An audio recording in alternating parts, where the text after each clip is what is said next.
what was the last piece of new gear that came out that you were really excited about, and maybe you actually got one? Ooh, that's a really good question.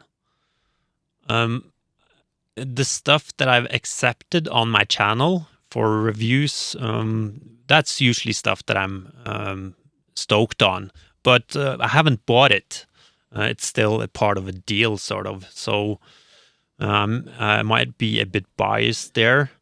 Actually, the new camper is probably a thing that I will buy. The small one. Yeah.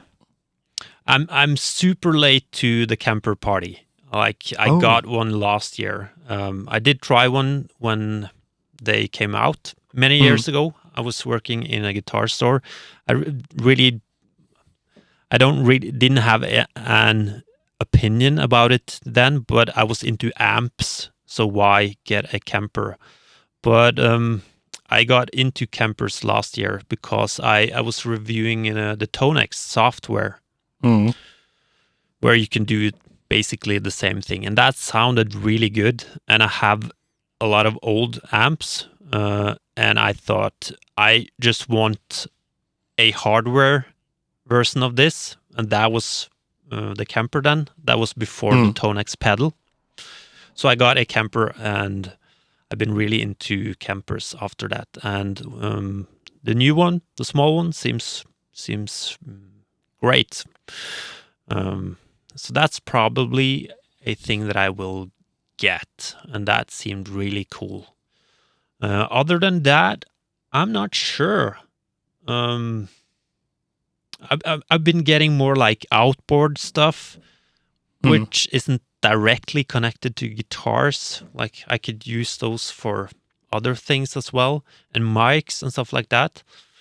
The last pedal was the new Kernum Moho Fuzz, which is really good. I'm not sure if you're familiar with Kernum, but it's a French company, yeah. So they did a overdrive distortion last year, and they did a fuzz now, and it's fantastic. Okay, interesting. Yeah, but I was wondering about this thing that there was a pretty huge hype around it because they crowdfunded the whole thing in the first place. Like really? I think the overdrive. Yeah, I think the overdrive was actually crowdfunded, and it was very successful for being a guitar pedal that's crowdfunded. Obviously, so it's not going to make millions in crowdfunding, but it definitely went very well as far as the funding goes. And then from there on, obviously, it gained the interest of distributors and stores, and then at some point, Enderton's had it and whatnot. So I think it was quite interesting how that turned out for them. And regarding the Kemper, the small Kemper, we like 2 weeks ago we talked about that in the podcast as well, and we were told by Richard that most people that he knows, they say that the Tonex is still they said it's unbelievably good. I haven't tried it myself, but they say that in terms of like what the Kemper does and what the Kemper is known for, and what the Tonex does, the Tonex is like that little extra bit better or more realistic or more detailed or however you want to call it. Was that your experience as well? No, I don't think so. But it's really difficult to do a good A/B test. Okay. But I was surprised about the Tonex software. It sounds amazing, and the pedal sounds the same, so that one is great as well.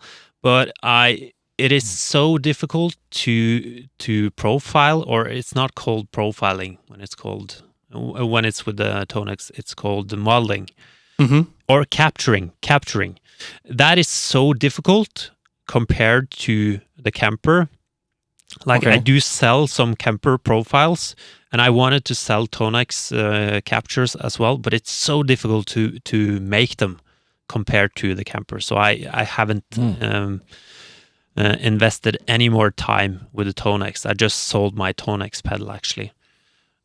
So I haven't really tried it that much, but I've heard some different experiences. I follow Tone Junkie profile on YouTube. He's like one of the biggest when it comes to making good camper profiles. And he's doing Tonex. He's doing the other ones. I don't remember. XFX. Yeah. And he says that like still he thinks camper is like the best thing. Okay. And I haven't really tried the other stuff as much, and I haven't tried Tonex that much. But to me, I think I agree with him. But that's also a bit because I find the whole hardware, the process of profiling a lot easier on the camper, which is kind of important.